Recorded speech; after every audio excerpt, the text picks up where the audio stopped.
Let's take a tour of Adobe InDesign so you can become more familiar with the workspace and the tools available. With the latest version of InDesign CC Open, you can open your own document or this document from the downloadable practice files for this tutorial. So you can see everything on this page, choose View, Fit Page and Window. With a file open in InDesign, you'll see the workspace. The workspace is made up of an open document in the document window, the menus at the top of the application bar below the menus, the control panel below that, the tools panel on the left, and finally, docked panels on the right. As you explore InDesign, you'll find that you can arrange the workspace to have things you use all the time easily accessible, or maybe to show more of the document you're working on and less of the tools and panels. In the tools panel on the left, you'll see all of the tools you can use to create and edit content in your documents. Some of the tools have a little arrow in the corner, which means there are more tools you can choose from. For example, click and hold down on the rectangle tool to see a menu of tools. Then click to select the ellipse tool. Come back up to this selection tool and click to select it. The selection tool is a tool you'll use a lot to do things like select and move content. Come out into the document and click to select this image.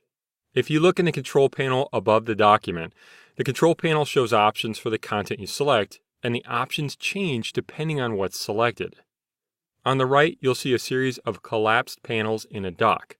Panels are where you can work with pages, apply formatting like colors, and a whole lot more. Click the Pages icon or the text to open the Pages panel. The Pages panel is grouped with a few other panels that open as well. You can see their tabs here. If you click another panel, like Color, you'll collapse the previous group and open the new one. To collapse the color group, click the Color panel tab.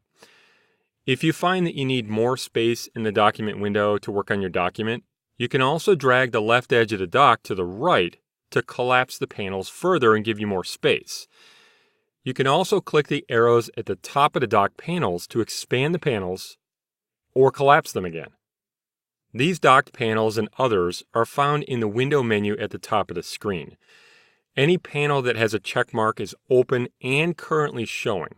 This is also where you'll find the tools and control panels as well. Let's open another panel. With the window menu showing, click Text Wrap to open the Text Wrap panel. This panel is called Free Floating because it's not docked with the other panels on the right. You can move panels by dragging the title bar at the top or the Panel tab. You can also dock one or more of the panels on the left or right side of the workspace. Drag the Text Wrap panel by the tab to the right, and when a blue highlight appears in the Pages panel group here, release the mouse.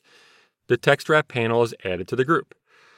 Of course, as you start opening and closing and rearranging your panels, you may find you want to reset everything in order to reorganize and clean up the workspace.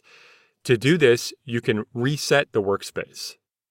Click Essentials in the application bar above the document and choose Reset Essentials to put all the panels back to their default locations. In this menu, if you see something else chosen, choose Essentials first and then choose Reset Essentials. After you reset this workspace, you may see that the CC Libraries panel is showing. You can click the CC Libraries panel tab to collapse it.